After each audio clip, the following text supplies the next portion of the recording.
This story begins by showing the lives of the people of Tokyo, who seem to be competing to achieve success even though they have to do various ways. Among them was an unemployed man whose life was so miserable. The 27-year-old man is named Arata Kaizaki, and the scene moves to a flashback to Arata's past, where he used to be a smart and responsible man with a bright future. At that time, he worked at a well-known company until, finally, for some reason, he resigned. But unfortunately, the resignation harmed Arata's reputation, and he was branded an irresponsible employee. Until then, he had difficulty finding a job. The scene changes when Arata attends a reunion, where he is forced to lie to his friends and say he has found a better job.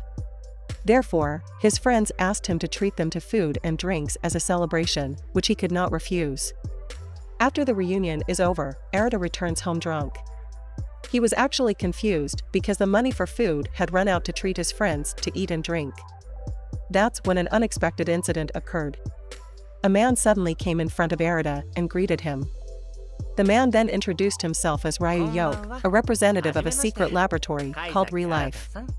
Then he offers him to participate in an experiment, where he will have to take a pill that will make him young again. ReLIFE is a secret project to reduce society's waste, which they call NET. Later in this project, NET will repeat their life by attending high school for 1 year. After that, ReLIFE will help them start a new life and find a job. Arata initially refused the job offer. But finally, he changed his mind after Yoke explained that the cost of living for 1 year would be covered. So are all his daily needs. The following day, Arata woke up at his house and initially did not feel any significant changes. Finally, in the bathroom mirror, he saw a reflection of himself, much younger. Just then, the doorbell rang. Apparently, Yoke came to bring all Arata needs for him to start a new life as a transfer student at high school. To evaluate and look after Arata, Yoke will enter the same school. Long story short, Arata started his life as a high school student. Contrary to what he originally imagined, he actually has difficulty adapting and often acts like a grown man instead of a teenager at 17. When there is an exam in class, he forgets to bring a pencil. Fortunately, his seatmate, a female student named Rina Karyu, offered to lend him a pencil. Apart from Karyu, several other students in the class were no less interesting. Chizuru Hashiro is one of them, a female student who seems to be antisocial and has no friends. Then there is a handsome, smart, and popular male student named Kazuomi Oga. During recess, Oga invites Arata and Karyu to chat, and they immediately become friends with each other. Karyu, who has a competitive nature, often argues with Oga, especially about exams. Because despite being very competitive, she apparently never got first place in the class. Unlike Oga, who is very smart and always gets the highest score.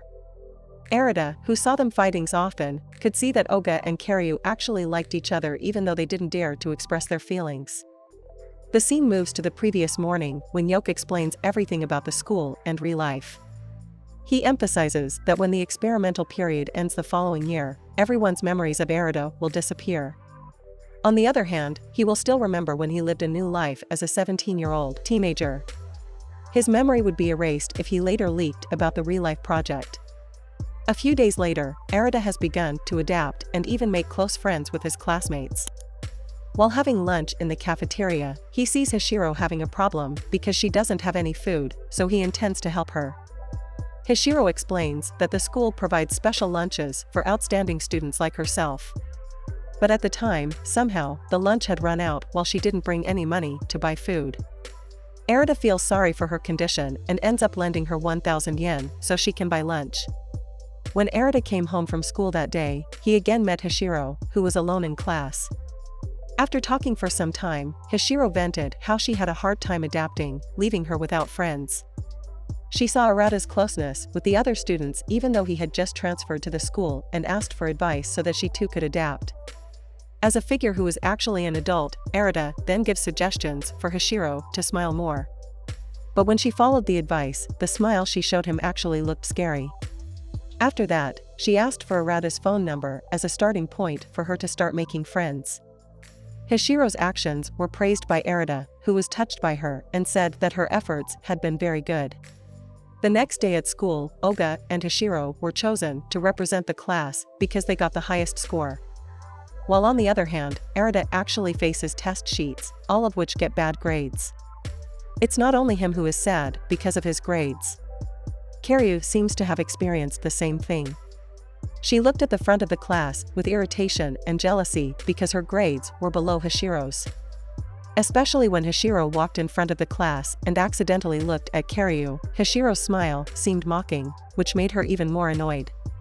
During recess, Karyu vented her frustration by hiding Hashiro's bag, which was in the teacher's room. When Karyu was about to hide Hashiro's bag, she ran into Arata, making them both fall down the stairs. They pass out, and Arata wakes up in the clinic room with Karyu lying on the bed beside him. When Karyu woke up, she vented her displeasure at Hashiro. She thinks Hashiro got everything she wanted easily and mocks her failure. Hearing that, Arata then advised her not to give up and keep fighting even though she always failed. As for Hashiro's smile, Arata instead suggested she ask Hashiro to smile the next time they met. He then said that Hashiro was actually a sweet girl. Hashiro asks why Karyu hid her bag on the way home from school, which Arata then returns. But he only asked her to ask Karyu about it herself. Hashiro finally waited for Karyu in front of the school gate, making Karyu misunderstand and think she was waiting to scold her. Before Hashiro could say anything, Karyu had already expressed her displeasure and even said that she hated her. Finally, Karyu followed Arata's suggestion to ask Hashiro to smile and saw that her smile looked scary, as if she was mocking her. Karyu burst out laughing, and they immediately made up and started a friendship.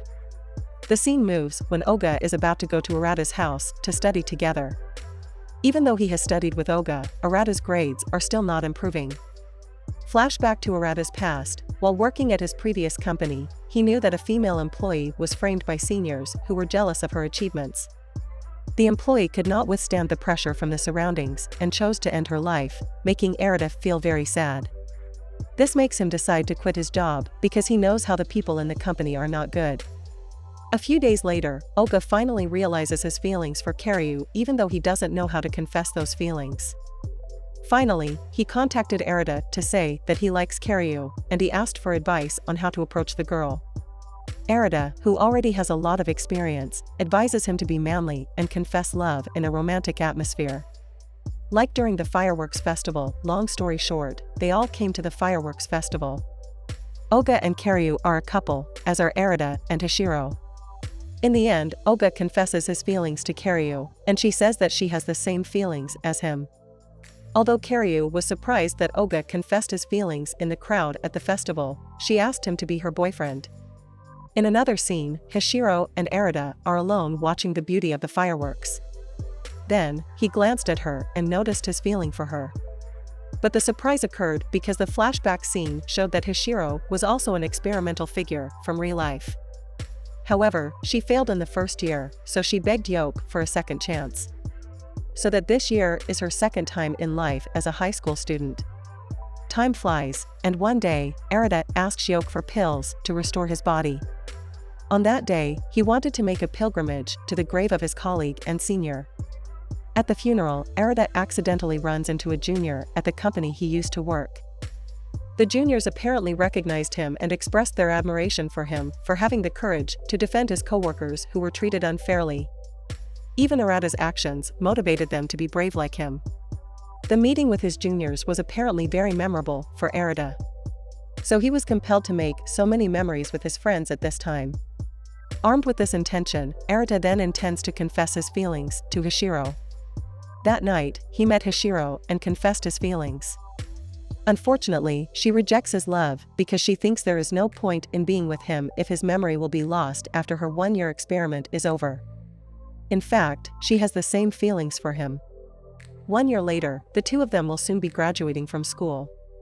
Arata and Hashiro feel sad knowing each other's memories will be erased. In the school garden, they hugged, and Hashiro imagined how he would never remember her at all. On graduation day, Arata approached his classmates who were having fun to thank them for the memories they had given them. He then said that he was very grateful to have met Hashiro. ReLIFE ends by showing Arata currently working as a ReLIFE agent, like Yoke. One day, while having a meal with other employees, he sees Hashiro, who apparently works as a ReLIFE agent. But at that time, both of their memories had been erased, so they did not recognize each other. She said that ReLIFE was like fireworks. Those words evoked their memories of watching fireworks together at the festival. Hashiro recognized Arata and immediately called out his name.